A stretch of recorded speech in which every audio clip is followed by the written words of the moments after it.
Hey guys, Angela Brown here, physical therapist, CrossFit coach, and wellness coach with Get Your Fix Physical Therapy. Gonna build on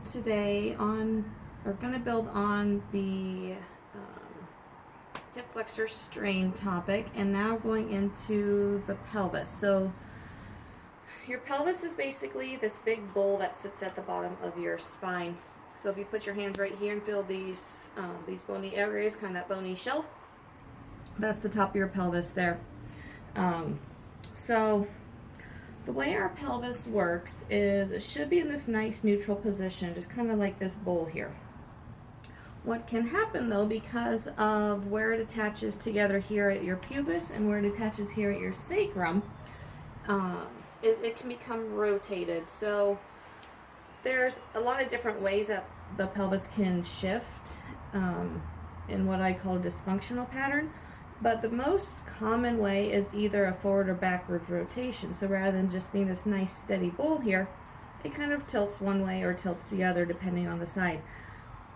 This is more common than you think just because the habits we maintain and sitting, standing movements that we do throughout the day can cause one side just to be habitually more in one position than the other. So it's very common for me to find these dysfunctions in people. Now, where this plays a role in our hip flexors.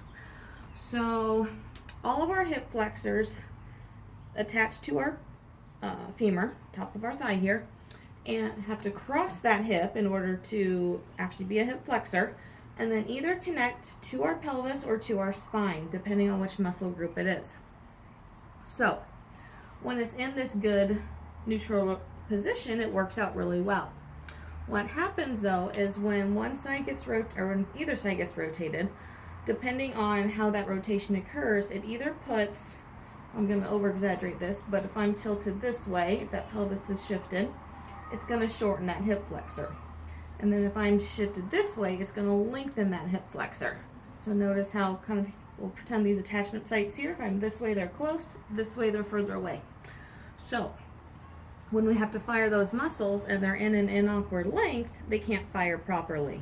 If they're shortened, basically all these fibers are overlapping, and so there's nowhere they can contract to. So typically that's not going to cause your strain as much as they are as if they're lengthened. So muscle fibers should just kind of be at their nice resting pace, about halfway interlocked.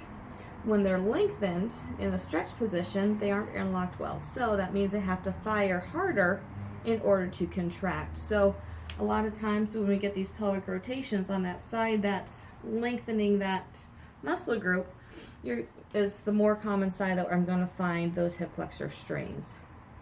So I know it can be a confusing topic for a lot of people, so if you have any questions on this, definitely comment in the section below and I'll be happy to answer any of those questions for you. Alright, hope you're having a good one. Bye.